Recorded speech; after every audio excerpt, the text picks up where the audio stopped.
Tunafahamu kwamba mpaka sasa hivi tayari kwenye upande wa ligi kuu Tanzania bara timu zimeshamaliza mechi zake, ikiwa bado ni Simba na Yanga ambao wao ndio wana kiporo cha mchezo huo mmoja ambao watakwenda kukutana wenyewe kwa wenyewe, na hatimaye bingwa atakwenda kujulikana siku hiyo.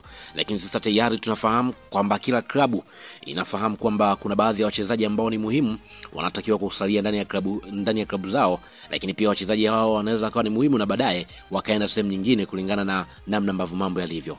Sasa kuna taarifa kuhusiana na picha ambazo zimevuja zikimuonesha Faisal Salum Feitoto akikutana na Hero Saidi, na inaelezwa kwamba kuna mkataba ambao amekwenda kusaini ndani ya klabu hiyo. Lakini pia hii yote utakwenda kufahamu hapa. Lakini kabla sikupatia taarifa hii kiundani, nikukumbushe tu kwamba hii hapa ni Swahili Media. Kama bado hujaweza kusubscribe, basi nikuombe subscribe ili tuwe pamoja siku zote. Mimi naitwa Chicharito, karibu tuweze kuangazia taarifa hii kiundani zaidi.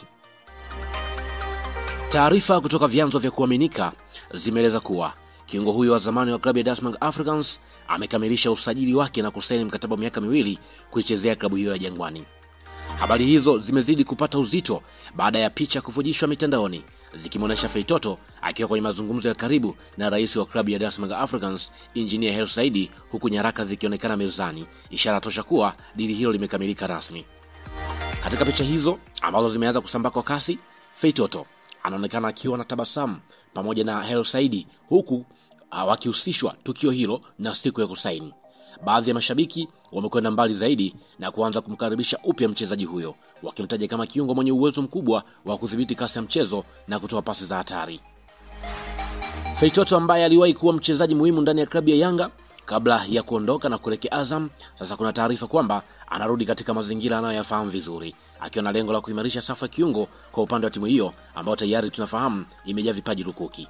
Wengi wanaamini kurejea kwake kutaleta ushindani mzuri kwenye kikosi hicho kuelekea msimu mpya ligi kuu na kwenye upande wa ligi mabingwa barani Afrika hapo msimu unaofuata.